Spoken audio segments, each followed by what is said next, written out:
O italiano já jogou o H inicial fora há muito tempo. Há muito tempo. Né? E, com isso, ganhou muito na educação, na simplificação ortográfica. Minimizar ou eliminar a simples memorização. A gente estuda que se usa J para as palavras de origem árabe, indígena ou africana. Tá. Só que ninguém sabe quais são as palavras de origem árabe, indígena ou africana, porque a escola não ensina mais. Então, adianta manter uma regra dessa? Mas vamos supor que eu saiba. Né? Mas, normalmente, eu não sei. Se a gente coloca para os alunos normais, as pessoas, estou falando de alunos, de crianças de 6 anos até 25 anos. Nas universidades brasileiras hoje, um aluno com um monte de erros de ortografia chega a tirar nota máxima em redação. Quer dizer, já se assumiu que ortografia ninguém sabe ensinar. Pois bem, a gente tem dúvida nisso, mas tudo bem, está lá. Já disse que somos agora 14 pessoas aqui.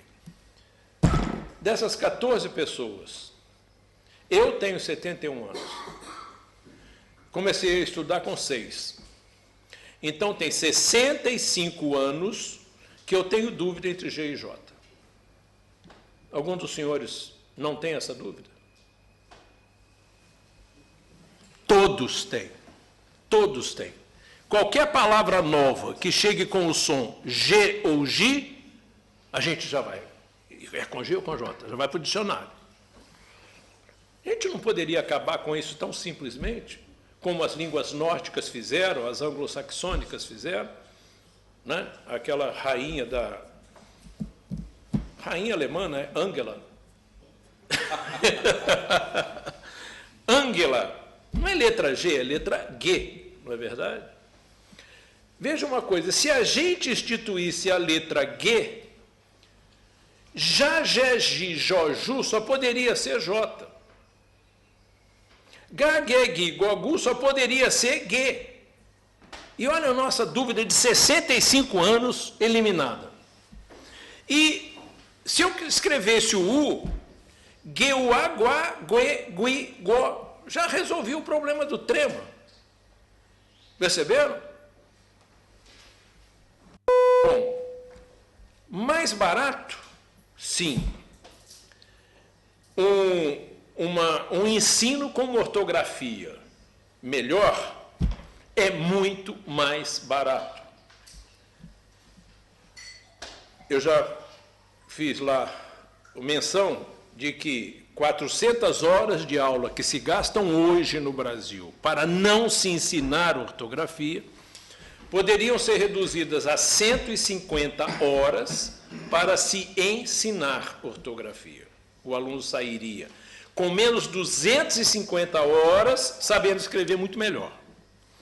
E essas 250 horas deveriam ser dedicadas a coisas mais importantes, né, da própria língua portuguesa, leitura, compreensão, discussão de ideias, etc.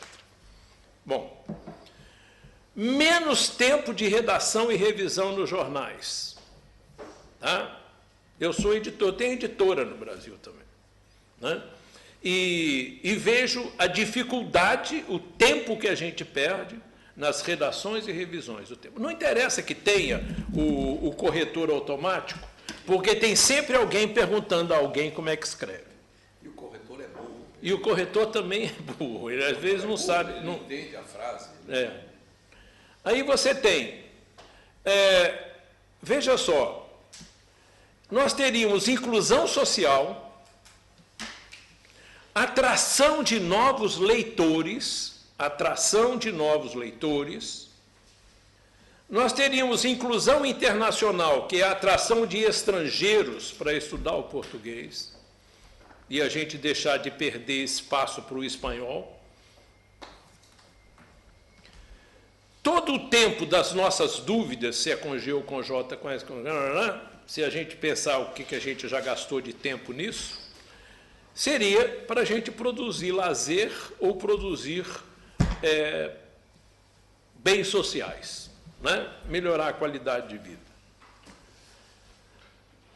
A Academia de Letras de Brasília criou um programa. Nós temos lá o CELP, que é o Centro de Estudos Linguísticos da Língua Portuguesa.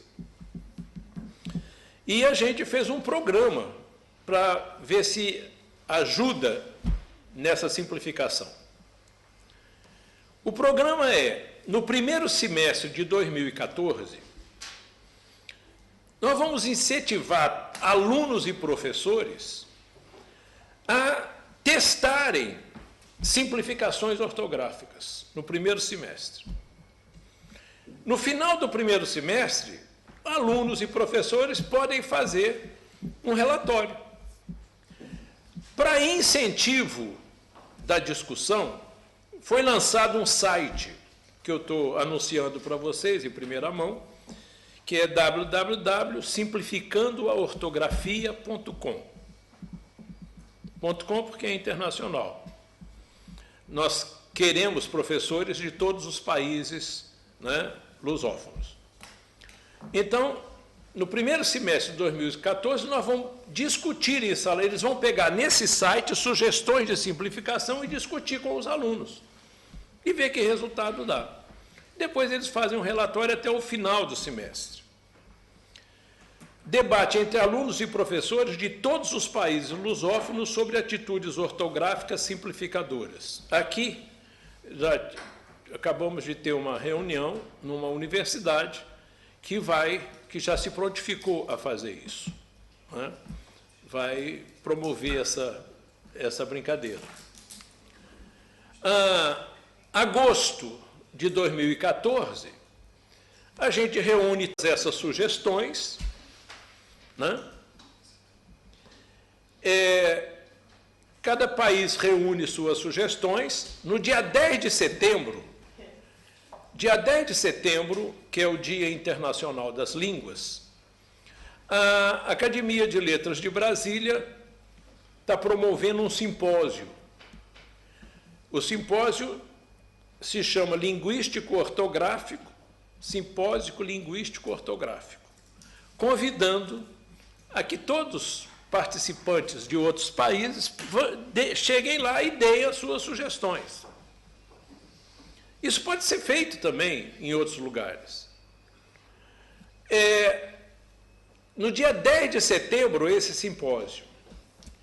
E aí nós teremos, em outubro, já o fechamento das resoluções, e aí cada um leva para o seu país as suas propostas.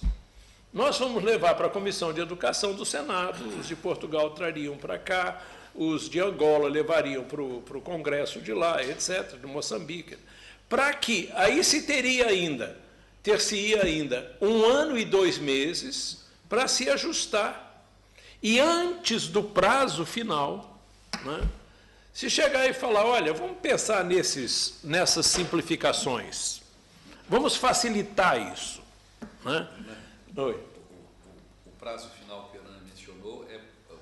O final do Brasil, que é dezembro de 2015. 31 de dezembro de 2015. 2015. Né? Pois bem, então, na realidade, é uma contribuição, isso aí é uma contribuição de professores. Porque um acordo internacional, se eu for fazer um acordo militar, eu posso deixar de ouvir os militares? Posso? Portugal, como um país independente, quer fazer um acordo com outro país, com a França. Um acordo na área militar, ele pode deixar de ouvir os especialistas militares? Não. Como é que um acordo ortográfico não ouve os professores? O que nós estamos propondo, e o que o Senado brasileiro sinalizou, é que querem ouvir os professores também. Porque os professores é que são os grandes motivadores disso.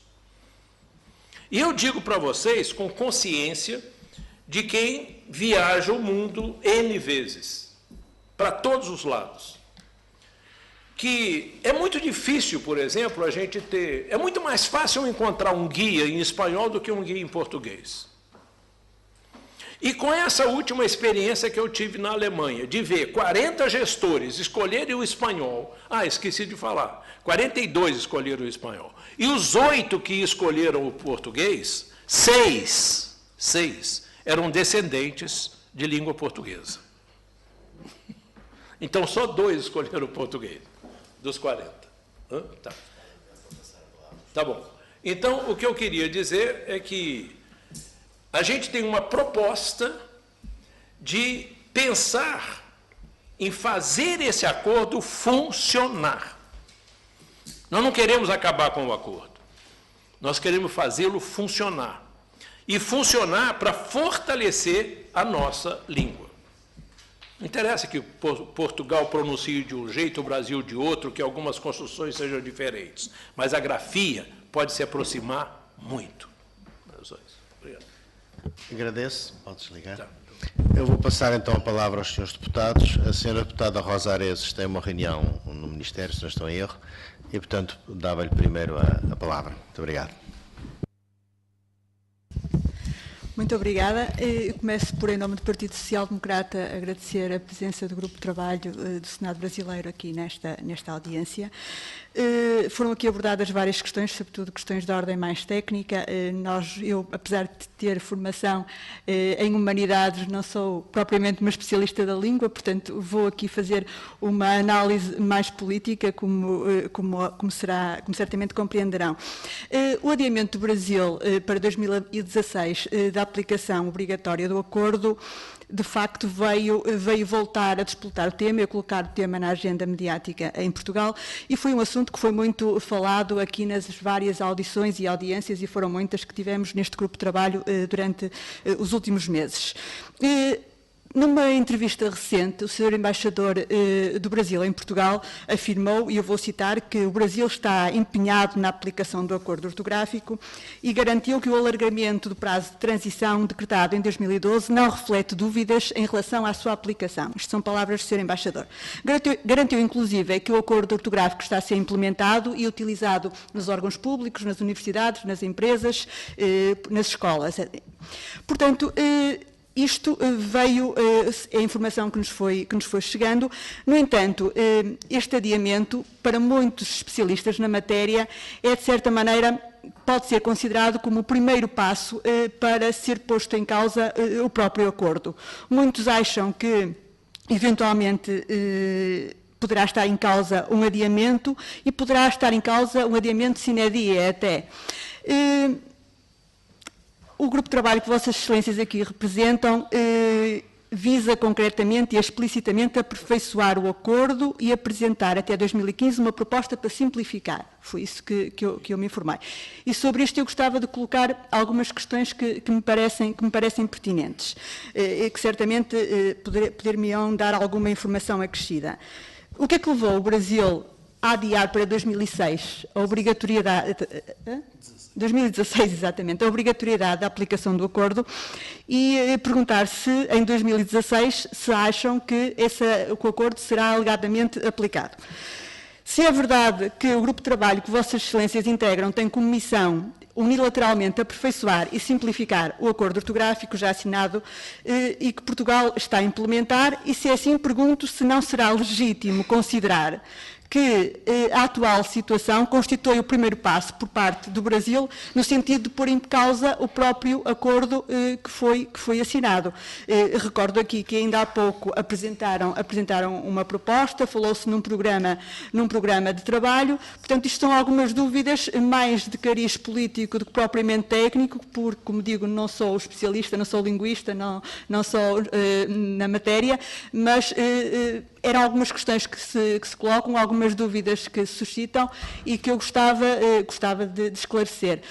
Como o Sr. Presidente já disse, do Grupo de Trabalho, eu não vou poder estar até ao final da audição porque tenho uma reunião no Ministério, mas certamente depois ouvirei a gravação que está aqui, o registro do áudio. Agradeço mais uma vez a vossa presença neste Grupo de Trabalho. Muito obrigada por aqui estarem connosco. Tendo em conta que a senhora deputada tem que sair, se não se opuserem, eu deixaria que respondessem diretamente às questões que ela colocou, mas nas rondas seguintes eu daria a palavra aos senhores deputados e depois respondiam em conjunto. Pode ser a metodologia assim? Pronto, então para responder a ela tem 10 minutos também. Eu tenho plena convicção, aí não sei, posso estar enganado, mas eu tenho plena convicção de que o adiamento aconteceu porque nós fizemos barulho, né? Apesar de termos nos manifestado de várias maneiras, talvez eu mais do que o Hernani em termos de mídia, né, em termos de média, como vocês dizem aqui, porque eu tenho alguns canais à minha disposição, os 3 veículos, né, imprensa escrita, né, o rádio e a TV, e eu nunca me neguei a dizer o que penso, né, tecnicamente falando. O Hernani fez o barulho dele, nós nos juntamos, estivemos lá, o Senado nos ouviu, a Comissão de Educação nos ouviu, no sentido não de nos ouvir lá, ouviu as nossas queixas antes, né, para que fôssemos levados lá. E eu me lembro muito bem da expressão facial de alguns senadores diante da nossa exposição, né? Era assim uma expressão de quem estava tomando ciência de uma coisa da qual até então não tinham ciência, né? Como quem diz, mas há todos esses problemas, né? Tudo isso é verdade. Então essa comissão de educação se empenhou depois disso em fazer chegar a nossa reivindicação à Casa Civil, à ministra-chefe da Casa Civil do governo brasileiro. E a ministra-chefe, por sua vez, se encarregou de convencer a presidente da República a assinar. Tanto que no texto do adiamento, o que se diz lá é que as questões, muitas questões ainda, muitas dificuldades para colocar em vigor e tal, não sei o que, quer dizer, há o reconhecimento do problema, há o reconhecimento... Sim, sim. Eu gostaria de comentar um fato, assim, o que a deputada Rosa colocou, desde o primeiro momento, a imprensa divulgou. Quando saiu a notícia de que ia haver o adiamento, o Itamaraty se adiantou para dizer que esse adiamento se dava para que Portugal e Brasil pudessem entrar juntos, porque Portugal estava pensando em 2015. Então, essa foi a fala oficial do Itamaraty, vamos entrar juntos com Portugal. Mas a fala do Senado é diferente. A fala do Senado é, nós precisamos melhorar essas regras. Então, há uma fala oficial do Itamaraty e uma fala oficial do Senado.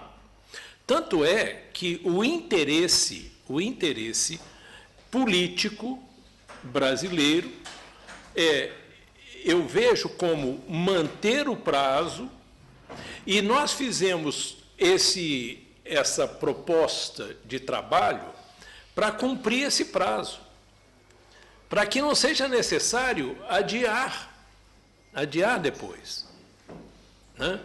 Então, a nossa ideia é discutir essas simplificações, ver quais serão possíveis ser adotadas, né, antes de se encerrar o prazo.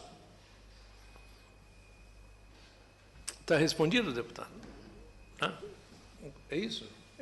Eu acho que sim, e acho que como foram abertas portas que até então não se abriam de jeito nenhum, porque enquanto a coisa não bateu lá, não chegou a um organismo importante como o Senado, né, e não contou com o interesse enquanto não houve interesse dos senadores, e nesse caso houve, e senadores de peso, como o Cristóvão Buarque, que estava presente. Cristóvão Buarque é um grande educador brasileiro, ele tem as mãos e os pés na educação o tempo todo, a cabeça, o cérebro, o coração, e outros senadores importantes.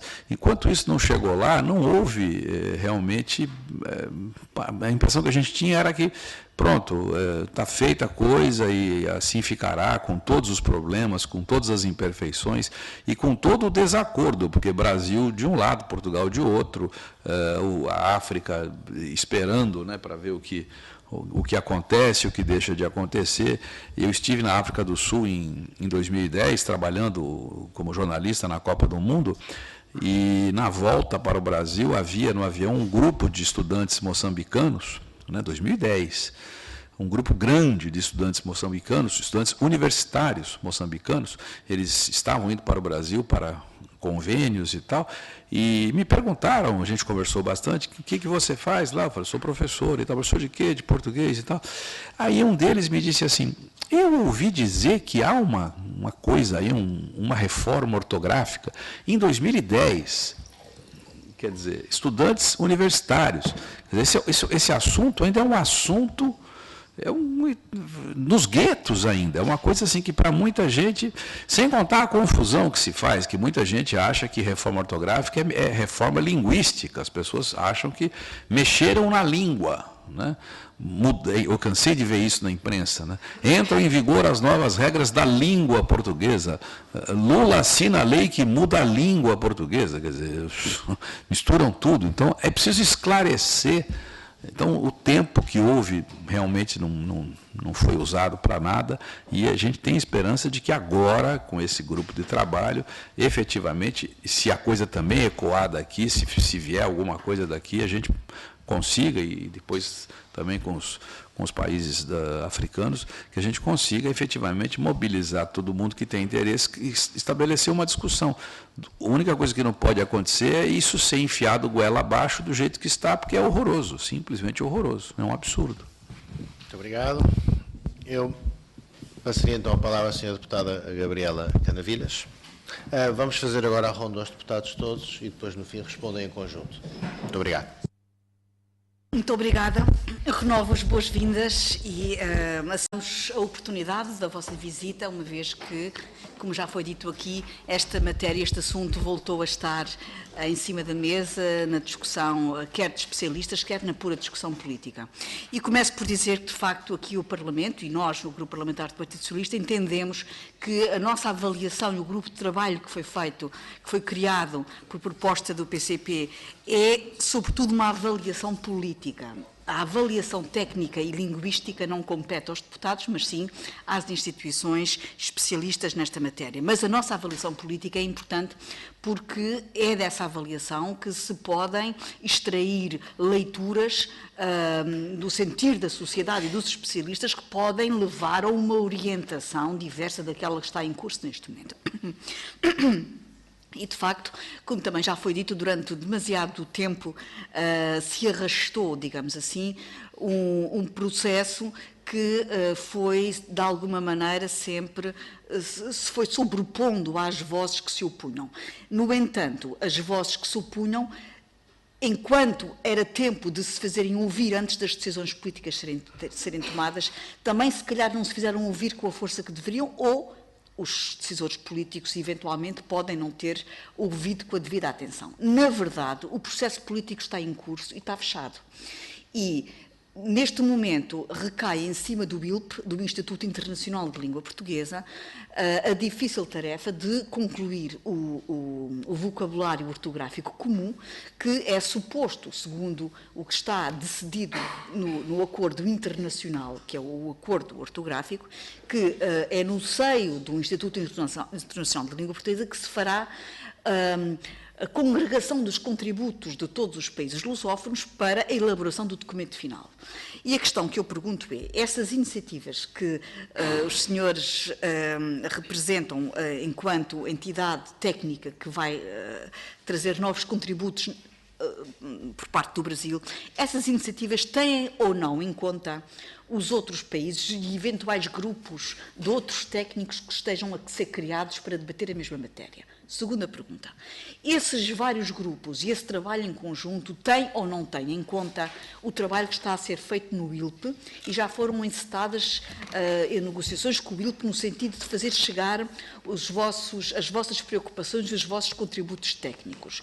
Porque para nós é o ILP que está encarregue neste momento de fechar, digamos assim, as pontas desses nós que ainda estão por atar e que irão dar por terminado este trabalho técnico, porque para nós o trabalho político está concluído.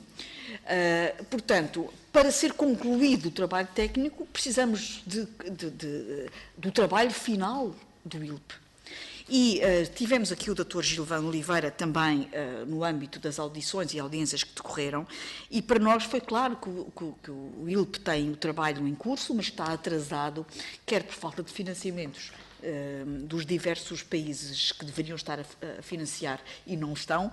O único financiamento que está neste momento a decorrer para esse trabalho provém precisamente de Angola, um país que se tem manifestado com reservas relativamente a esta matéria, mas é o único país que está a financiar o ILP. E, portanto, há aqui uma série de problemáticas que devem ser equacionadas para tentarmos perceber como é que esta novela chegará ao fim. Algumas das preocupações que o professor Hernani aqui trouxe são preocupações que extravasam largamente o acordo. A questão do trema, a questão dos hífens, muitas das preocupações da facilitação ainda ao encontro da sonorização das palavras, são muitas questões que não foram tratadas sequer pelo acordo. Portanto, digamos que posso intuir das suas preocupações ir mais longe do que o acordo já foi relativamente a algumas palavras.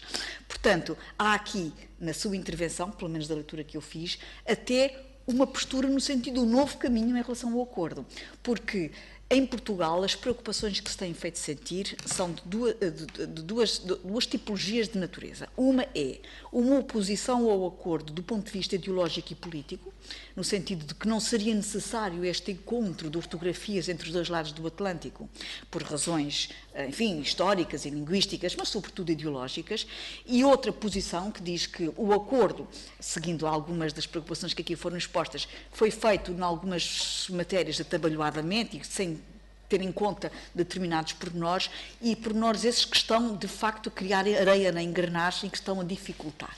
E que, portanto, que seria importante que o trabalho do ILP se desenvolvesse com um apurado sentido técnico, com o contributo de todos os países, para finalmente se limparem essas areias das engrenagens. Portanto, estas duas posições são as que estão em vigor em Portugal.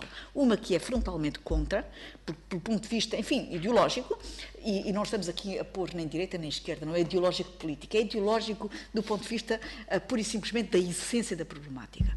E outra posição que é o acordo é importante, mas está mal feito. Bom, portanto, daquilo que me pude perceber das vossas duas intervenções, a ideia que eu tenho é que, do ponto de vista do Dr. Pasquale, há aqui dificuldades porque há muito a fazer para melhorar o acordo, e do seu ponto de vista há que ir mais longe do ponto de vista da desculpem, já estou com problemática até na oralidade do assunto que estamos aqui a tratar. Portanto, ir mais longe numa ortografia que pode até transformar a forma da escrita do português, indo muito diretamente por uma oralidade pura. Portanto, há aqui, penso eu, caminhos que podem levar a transformar uma solução, ou melhor, que nos podem levar a pensar que a solução está mais longe ainda do que poderíamos pensar, se formos pelo caminho que a professora Hernani está a advogar. No entanto, termino voltando a deixar em cima da mesa as questões que é: há alguma articulação com as instituições dos outros países que querem rever o acordo, e se há ou não articulação com o ILP, que do nosso ponto de vista é o centro da problemática, ou da solução.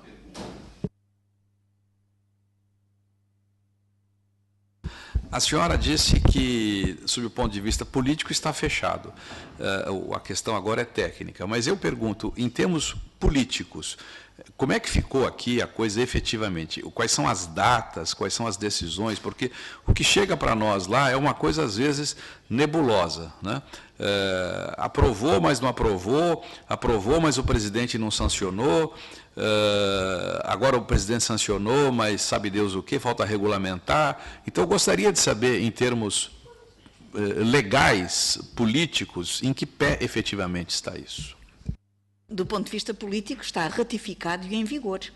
Inclusivamente, já está, nos nossos estabelecimentos de ensino, já está, a partir deste ano letivo, em vigor a nova ortografia.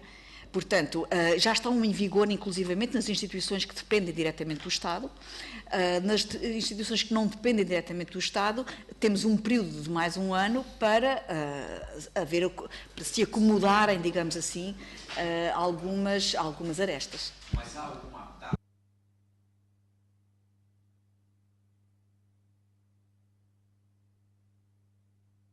Exatamente.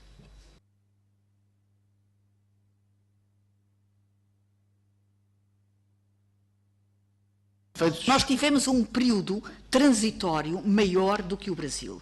E a leitura que fizemos e a própria carta que o Sr. Embaixador fez chegar aos deputados, o Sr. Embaixador do Brasil, dava conta de que o Brasil, do ponto de vista político, não tem qualquer intenção de alterar a posição. Até porque, convenhamos, nós estamos a falar de um tratado internacional assinado e ratificado. Portanto, é um tratado que obriga uma série de países. E, portanto, para alterar uma posição qualquer dos países, terá que haver novamente um encontro entre os vários signatários para se alterar o rumo deste acordo internacional. Agora, nós tivemos um período transitório superior ao vosso e durante este período transitório é suposto as diversas instituições se acomodarem por via técnica ao novo acordo. E tanto quanto nos chegou ao nosso conhecimento, o período transitório do Brasil, que era muito curto, passou agora a ser mais alargado para durante este período haver os necessários acertos. Pronto, feito o esclarecimento, passava então a palavra aos senhores deputados. Sr. Deputado Michel. Muito obrigado, Sr. Presidente, e Sr. Coordenador e Srs. Professores. Agradeço-lhes a exposição que aqui nos vieram trazer e terem-se deslocado aqui a Portugal para darem nota dos trabalhos que o Senado Federal os imbuiu. Eu li a carta que o Presidente da Comissão, o Senador Ciro Miranda, nos enviou. E, aliás, tenho correspondido com ele, entretanto, porque notei a criação deste grupo de trabalho e deixou aqui alguma... Creio que a criação deste grupo de trabalho tem algum valor. Porque, de facto, eu não me vou pronunciar sobre as questões concretas que aqui aduziu, sobre os problemas que ainda identifica na língua portuguesa e que quer tentar resolver com o vosso grupo de trabalho. Até porque algumas delas não se põem para quem fala português de Portugal. A questão da trema, para mim, não existe porque nós não a conhecíamos, não é? Pelo menos, eu nasci em 83 e nunca a escrevi, portanto, para mim é um não problema. Mas compreendo, evidentemente, para quem está habituado a usar esse auxiliar gráfico, que ele pode significar um problema. Mas acho que politicamente, de facto, e portanto não tecnicamente, e se calhar esta conversa teria eu de ter com quem vos pediu isto, com os senadores, mas, enfim, por interposta pessoa, politicamente, aquilo que os senhores aqui vêm dizer, ou que o Senado Federal veio dizer, é que o acordo morreu de alguma maneira. Eu percebi também disso, assim, o professor disse, isto não significa que se queira que se queira matar o acordo, mas na verdade, quando o Senado Federal diz que cria um grupo de trabalho com o objetivo de simplificar e aperfeiçoar o complexo acordo, estou a citar a carta do senador Ciro Miranda, e que ao final do ano a intenção é propor um documento com sugestões ao texto já conhecido, quer dizer, e eu compreendo isso e até acho isso positivo, que o Senado do Brasil decidiu que o acordo não serve para aplicar no Brasil e que quer fazer outra coisa do acordo. E eu devo-lhes dizer, eu compreendo isso e acho que isso é positivo. Tenho pena que o Parlamento português e o Estado português não tenha seguido também uma abordagem desse tipo, porque, de facto, as questões do acordo tenham sido levantadas em vários fóruns e também aqui no Parlamento, com manifesta impreparação, as questões que aqui referiram dos vários, às vezes conflituantes vocabulários que foram publicados, dicionários publicados. Há fenómenos que nós aqui ouvimos no grupo de trabalho em escolas em que os alunos praticam já uma hipercorreção, retirando letras que se leem em facto, por exemplo. É um exemplo clássico. E vê-se, às vezes, infelizmente, até em textos assinados por jornalistas ou na televisão, em que há fenómenos de hipercorreção, em que se eliminam letras que no acordo, nem nas suas bases, nem nos seus vocabulários, elimina. Enfim, mas isto, cada um faz a avaliação que quiser sobre isto. Eu acho que isso é um debate que pode ser tido noutra altura. o facto objetivo que os senhores nos trazem aqui e com a carta que encomenda a vossa visita aqui, que recomenda a vossa visita aqui, é que o Brasil decidiu andar para a frente nesta questão, e eu compreendo isso. Acho que isso deve convocar o Estado português a dizer também, a dizer alguma coisa sobre isso, e eu acho que deve ser, de facto, que não devemos, pelo menos, fazer o que aconteceu em 45, que é haver um acordo com o objetivo de unificar, e depois acaba por Portugal dar esse passo e fica sozinho com uma ortografia que o Brasil também não quis. Bom, em 45 já lá vai, não é verdade, como é evidente. Mas hoje, em 2013, eu julgo que seria também mau para Portugal se tivesse sido dado um passo em conjunto entre os países de língua portuguesa, em que não conseguiram a ratificação e, portanto, o acordo original não está ratificado, na verdade. Está ratificado, é um protocolo em que os próprios países que entenderam poderem avançar com o acordo, mesmo que os outros não quisessem. E mesmo esses que assinaram esse protocolo, vê-se agora no Brasil e tendem também não dar continuidade, ou pelo menos, cito novamente, aperfeiçoar e simplificar o complexo acordo, como nos escreveu o Presidente da vossa Comissão de Educação, Cultura e Esporte.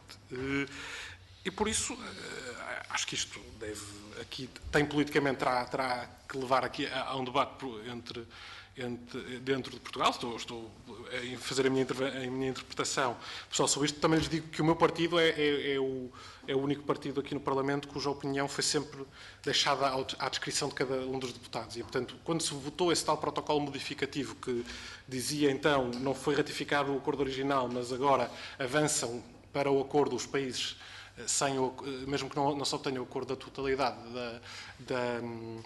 da lusofonia, foi o único partido em que houve votos contra, a favor e abstenções nessa mesma votação, porque, de facto, o CDS tem dado liberdade aos seus deputados para transmitir para fazerem valer a sua opinião pessoal nesta questão, não havendo aquilo que nós aqui chamamos de disciplina de voto, que há em matérias variadas, mas nesta isso não aconteceu.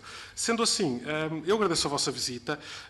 Aquilo que nos trouxeram aqui, de facto, não quero comentar. Eu creio que a questão está antes disso, está no ato de constituição do vosso grupo de trabalho técnico, cuja constituição eu não só compreendo, como se fosse deputado do Senado brasileiro aprovaria também, aprovaria igual constituição aqui também, mas acho que é um momento de facto Portugal olhar para o acordo e em conjunto ou não com o Brasil, pelo menos reconhecer que se o acordo morreu, não deverá ser Portugal o único país a avançar para um acordo que não é acordo. Foi assinado, mas não conseguiu levar a sua avante, e acho que não há problema em assinar, em compreender isso quando um acordo se torna noutra coisa qualquer. Muito obrigado.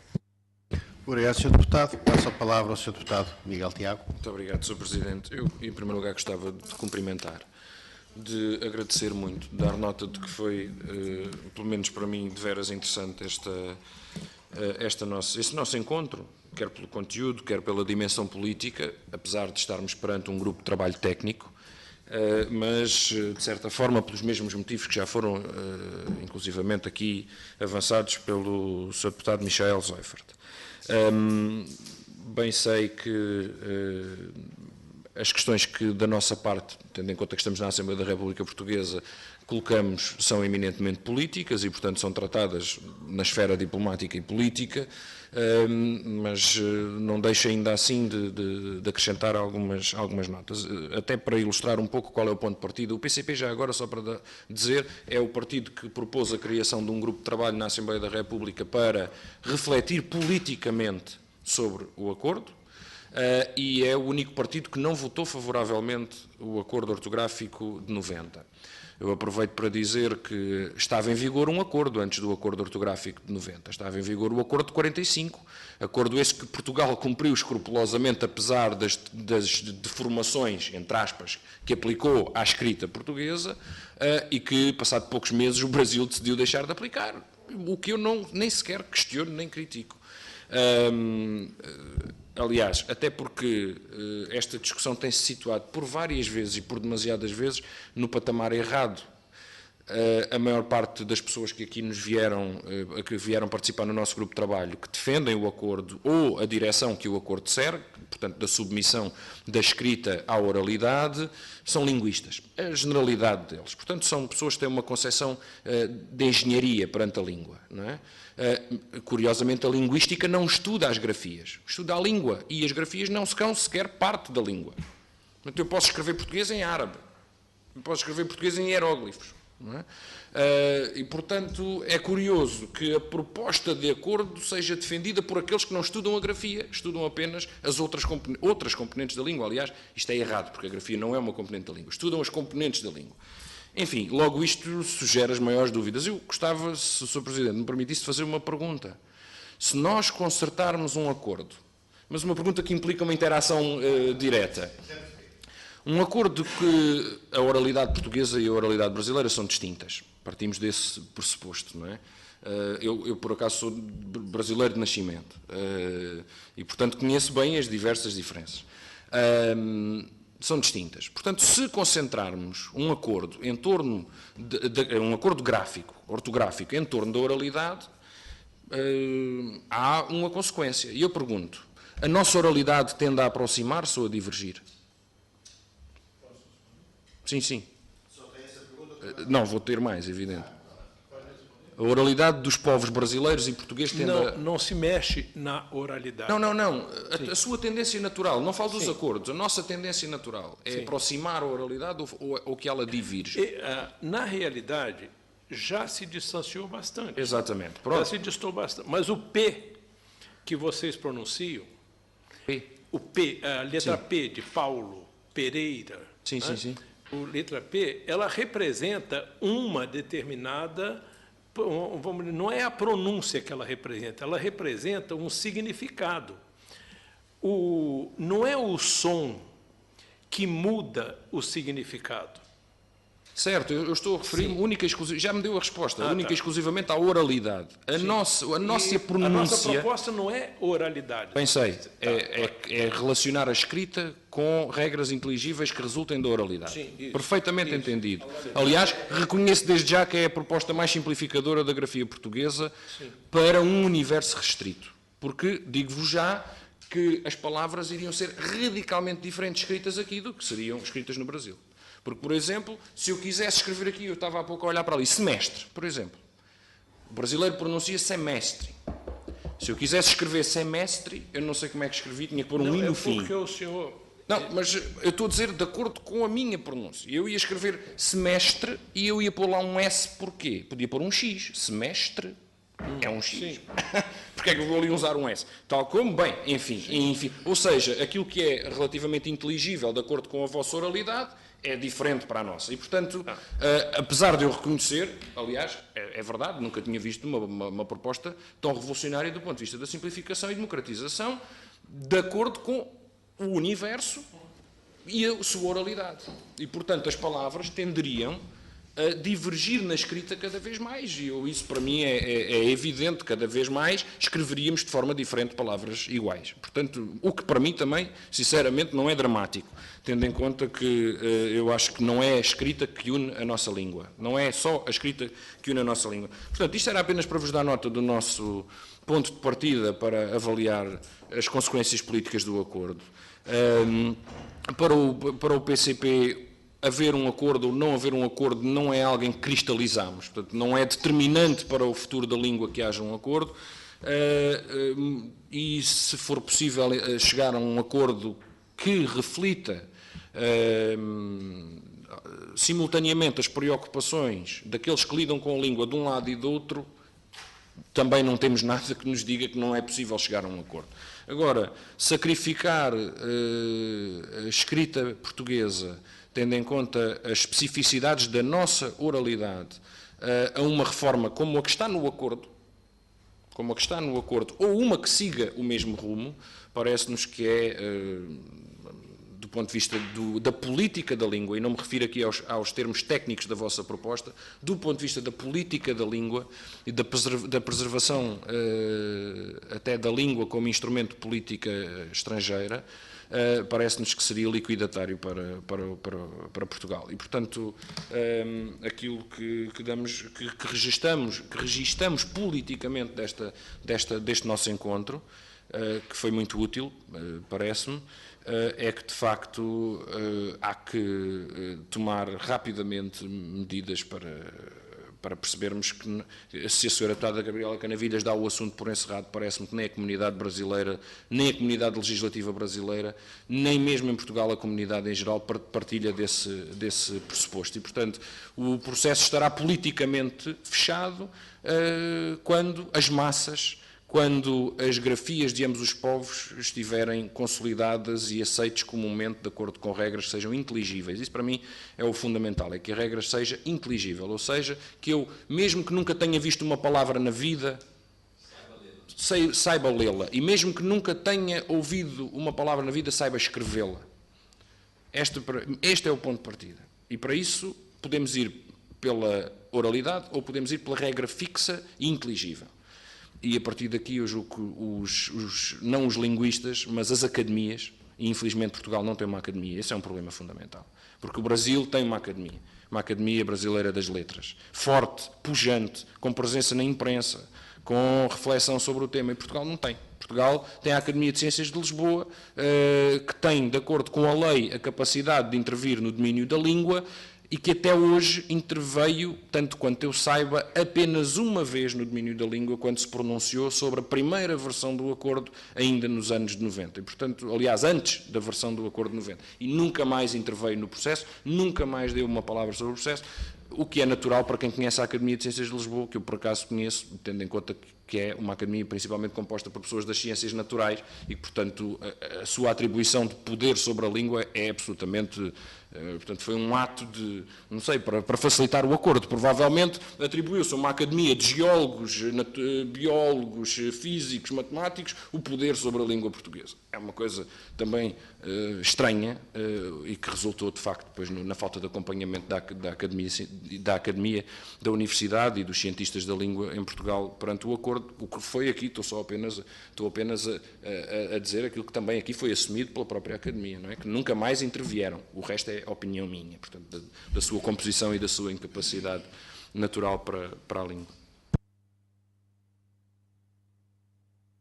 Eu gostaria de falar algo sobre o que ele disse, mas vai ficar para o final? Agora, falta só a intervenção do Sr. Deputado Luís Fazenda. Eu queria também saudar os seus professores, agradecer a sua vinda cá, saudar, por seu intermédio, a Comissão de Educação do Senado Brasileiro. Dois pontos prévios. O acordo, podemos fazer dele os juízos de valor que entendermos. Contudo, ele foi trabalhado e posto em comum por académicos dos dois lados do Atlântico. Nós hoje podemos analisar como entendermos, mas não foram exatamente uns políticos sem concurso académico que elaboraram este acordo ortográfico. E esses académicos são conhecidos e são identificáveis. Daria até um pouco ideia de que isso veio lá de outra galáxia, mas não veio. Veio de pessoas muito concretas e de instituições muito concretas. Um outro ponto prévio é que esta é uma posição de uma Comissão do Senado brasileiro, favorável ao desenvolvimento de um trabalho, não é uma posição nem do Senado, nem de qualquer outro órgão de soberania do Brasil. Feitos estes pontos prévios, que eu creio que são clarificadores para a conversa que estávamos aqui a ter, gostava de, muito brevemente, dizer o seguinte. A oposição que existe em Portugal ao acordo, creio que é simétrica daquela que existe no Brasil, tem a ver com questões identitárias. E, portanto, isso dito de umas maneiras ou de outras, há quem considere que há uma perda da capacidade própria do português falado em Portugal e que, de algum modo, se abrasileirou com o acordo. E, portanto, isso é desenhado de muitas maneiras e há personalidades, tanto à direita como à esquerda do espectro político português, que o consideram desse modo. Não vale a pena aqui discutir o que é mais importante na evolução de uma língua, se é fugir da etimologia e chegar à oralidade, ou se é refugiar na etimologia, voltamos ao latim clássico, ou outra coisa qualquer. As reformas ortográficas em Portugal, aquelas que foram, acompanharam as revoluções políticas do país, todas elas se encaminharam para aproximar da oralidade e fugir da etimologia. Portanto, agora, eu duvido desse processo é transposto em pluricontinentalidade, como é que isso se faz, porque já há várias oralidades bem marcadas. Agora, o processo do acordo ortográfico e do protocolo que o fez entrar em vigor é bem mais modesto. É a ideia de uma aproximação ortográfica, nem sequer de uma unificação ortográfica, de uma aproximação ortográfica. E eu e o meu partido somos daqueles que pensamos que isso é vantajoso na cena internacional atual, no tempo da globalização. Isso é vantajoso. Porque, ao contrário do que se diz, isso já foi hoje aqui aludido, não estamos a mexer no vocabulário, não estamos a mexer na sintaxe, não estamos a mexer em nenhum outro aspecto da língua, apenas na grafia dos vocábulos. E, portanto, isso poderá ajudar, sobretudo na era digital, em que muitas dessas coisas acabam por ser necessárias do ponto de vista da tecnologia, da reprodução dos idiomas. Agora, a minha crítica ao acordo ortográfico é uma crítica muito comum em Portugal. Pessoas que acham que há uma vantagem numa aproximação ortográfica, mas que há um conjunto de erros que precisam de ser retificados. E há algumas aberrações, há algumas soluções que foram aberrantes. E, portanto, isso... E quanto mais depressa nós nos livrarmos desse debate sobre identidades e de brasileiros que acham que os portugueses quiseram fazer prevalecer não sei o quê, porque o trema foi para o espaço, ou de portugueses que acham que nós brasileiramos completamente porque escrevemos mini-saia tudo pegado e tal, quanto mais depressa nos livrarmos desse debate, talvez consigamos melhorar aspectos essenciais deste acordo, que a todos trariam imensa vantagem. Agora, eu, ao contrário da deputada Gabriela Canavilhas, não considero o problema politicamente encerrado. Nem acho que o Instituto que ela citou seja o único santuário da língua portuguesa. Independentemente do papel que ele tem num tratado internacional, que ninguém aqui lhe está a retirar nem competências, nem peso político, nem o que quer que seja. Agora, o que a vossa iniciativa demonstra, e talvez as nossas inquietações aqui ao longo do último ano, é de que é necessário que a sociedade civil, quer em Portugal, quer em Brasil, quer noutros países lusófonos, se movimente, e é necessário que os parlamentos tenham canais próprios para se preocuparem em conjunto com os caminhos que isto pode levar. E, de algum modo, dizer aos governos, porque o processo está governamentalizado, dizer aos governos de Portugal, de Brasil e de outros países lusófonos que é preciso abrir um outro caminho ao lado, que é o de alguma abertura para que haja revisões técnicas daquilo que foi o acordo. E não esse temor extraordinário, que, pelos vistos, é próprio da chancelaria brasileira como da chancelaria portuguesa. Esse temor extraordinário de que, se vamos corrigir alguma coisa, estamos a pôr em causa todo o acordo ortográfico. Bom, e se isso se transforma num dogma, estamos presos numa armadilha, que não podemos continuar presos a essa armadilha. Portanto, a posição que eu aqui quero defender, agradecendo mais uma vez o vosso contributo, é de fazer votos, que possamos desenvolver rapidamente este intercâmbio, que em Portugal também o Parlamento Português, em contacto com a sociedade civil e com o seu governo, porque é preciso interpelar o governo português, nós consigamos desenvolver um processo também paralelo. Creio que todos temos a ganhar com isso. E não dar as coisas puxadas de um lado ou do outro, ou por simplesmente orar a alguma divindade para que isto acabe rápido, não é? Porque há muita gente que está a funcionar assim dos dois lados do Atlântico. Muito obrigado. Obrigado, Sr. Deputado. Para si, passaria a palavra então. Luís Fazenda.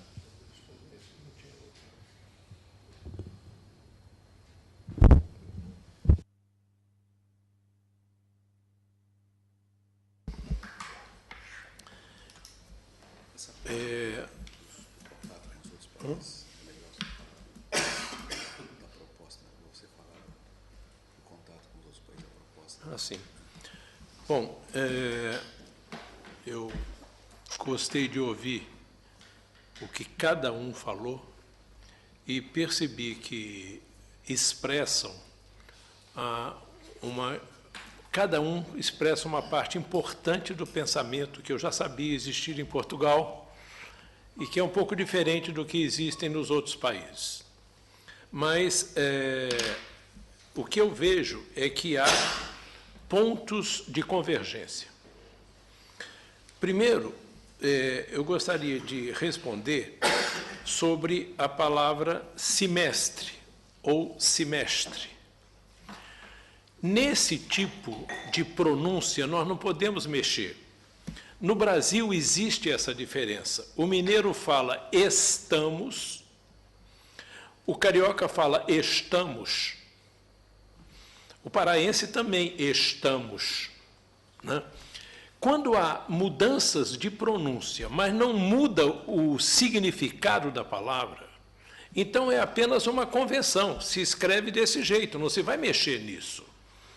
O português de Portugal não vai pronunciar o S diferente, mas são só questões de pronúncias que não afetam o significado. Por exemplo, o R final de sílaba no Brasil, eu posso dizer amar, amar, amar, amar, amar. São 4 pronúncias diferentes, mas não muda o significado. E aqui, e aqui no uma quinta, que tem é uma simplesmente não pronunciar o R. amar, amar. Aqui em Portugal também há muitas diferenças de pronúncias regionais, mas essas diferenças que não afetam o significado, nelas não se mexe. Não se mexe, por exemplo, no E. Porque o E, por exemplo, lá no Brasil, menino no Nordeste, menino no Centro-Oeste, menino no Sul. E I são variantes do mesmo fonema. Então, vai continuar escrevendo letra E do mesmo jeito e cada um pronuncia como quer. Mas a gente pode simplificar em alguns pontos.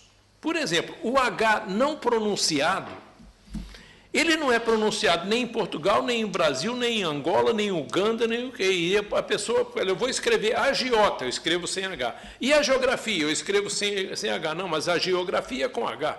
Mas ele não sabe a origem. Então, o H você pode eliminar sem afetar, evidentemente, nenhum dos países. A pronúncia de nenhum dos países. Essas vozes opositoras não falaram antes, porque, a rigor, as vozes técnicas opositoras foram surpreendidas. O acordo foi feito a portas fechadas. Não houve debate nem no Brasil, nem em Portugal, nem em lugar nenhum. Foi feito a portas fechadas. A Academia Brasileira de Letras, embora ela tenha uma grande imagem fora, ela é incompetente, tanto quanto a Academia das Ciências de Lisboa, para falar em ortografia. Eu diria que a Academia Brasileira de Letras tem basicamente 2 integrantes. Dois. O Bose e o Bechara. Não, o Bose não entende de gramática. Eu sei, mas Tá. eu ia dizer 2. O Bechara entende. 2 ligados, de alguma maneira, à língua. Mas... um só, que é o Bechara, ligado efetivamente à língua. Sim, então, mas... ela de letras... Então, veja, a Academia Brasileira de Letras só tem um que entende de gramática. Só tinha um na época, que era o Weiss, que assinou, e só tem um agora, que é o Bechara. A Academia da Ciência de Lisboa só tinha um e só tem um, que é o Malaca. Né? E todos os outros não entendem nada de gramática. Em compensação, nós temos a Abrafil, Academia Brasileira de Filologia, que ficou à margem. Os 40 membros são todos filólogos e gramáticos, e não foram ouvidos. Então, as 2 casas que foram ouvidas, elas se trancaram e não discutiram com quem deveria discutir. Eu apresentei à Academia Brasileira de Letras, apresentei ao ILP várias sugestões, e nunca tive resposta. Nunca tive resposta. E o que nós estamos promovendo, na realidade a gente foi empurrar a Comissão de Educação lá, o que nós estamos promovendo aqui, de certa forma, é a sociedade civil querendo discutir, para poder mostrar que os próximos acordos não podem ficar presos a duas academias despreparadas para esse assunto.